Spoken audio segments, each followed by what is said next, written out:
पपीता मजेदार यार तेरी बगिया में, पपीता मजेदार यार तेरी बगिया में।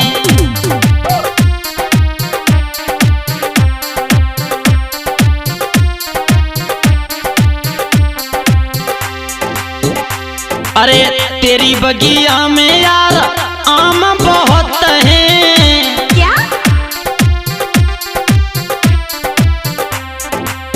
तेरी बगिया में यार आम बहुत तो हैं। अच्छा।